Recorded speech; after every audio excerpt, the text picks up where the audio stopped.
All right, to unpack this, joining me is Tarik Jasarevic. He is the spokesperson for the World Health Organization. Tarik, good to see you. Now, since October, many experts, human rights experts, humanitarian experts, they have called the unfolding humanitarian situation in Gaza unprecedented.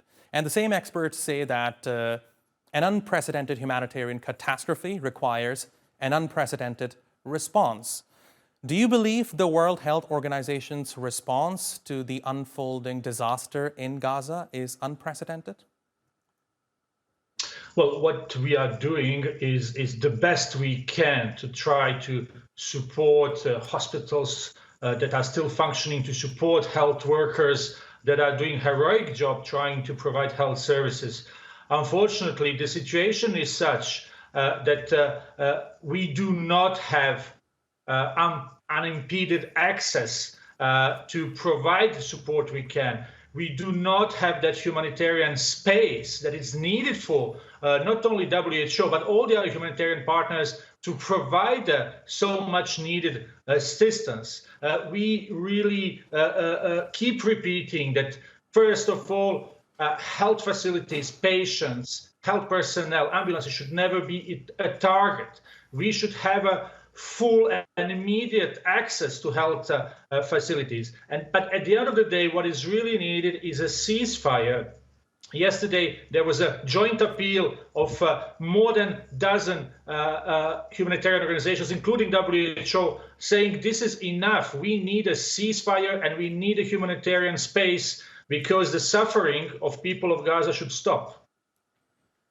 Tarik, what are some of the biggest stumbling blocks when it comes to the World Health Organization getting full access to providing humanitarian aid into Gaza?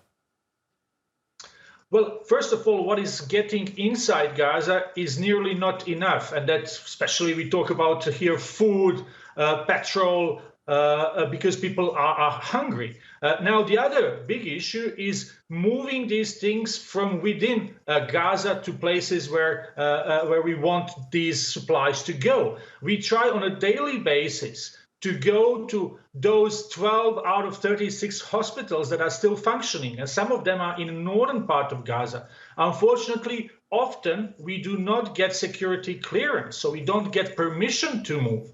When we do get the permission to go, often there are delays at checkpoints. Sometimes there were even medical workers who have been detained. There are no roads. I don't know if you have seen the footage, and we are looking right now. There is such a level of destruction of infrastructure that trucks and cars cannot move. We got our trucks being stuck in a mud. So what we need really is a full. But again, even if we had all that access, as long as there are bombardments, as long as there are military operations, we will see more people being injured, who will not be able to receive medical care. We will see more people dying, and then we will keep seeing people who need medical services, like pregnant women, like people with chronic diseases, not being able to do so. And that also is causing deaths. So it's not only about people who are injured and people who die in bombing, but all the other population. And as you have said, we are unfortunately also seeing the increase of infectious diseases in Gaza. And certainly the ones paying the heaviest price of what's going on in Gaza right now are the children, as we can see on our screens right now. Now, Tarik, before I let you go, let me be hypothetical here for a second. Let's assume for a second that the war in Gaza ends tomorrow. Just from your experience working in humanitarian disaster zones in the past, how long do you think it would take Gaza to recover from this catastrophe?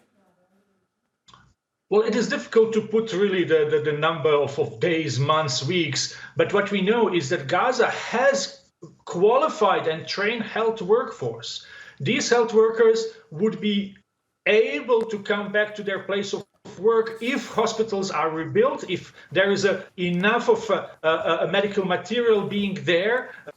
So what we need really is to go back to the normalcy. And that's just another really important point, is that even if there is a ceasefire and a humanitarian space, what we need really is economic activity, because more than 2 million people cannot live for a long time out of humanitarian aid. So we need a normalcy. If we get a ceasefire, if we get the access to Gaza, I'm sure health workers in Gaza would be more than happy and willing to go back to their work and to continue help their community. Dr. Tarik Jasarevic, it's always a pleasure talking to you, sir. Thank you very much for talking to us here on TRT World.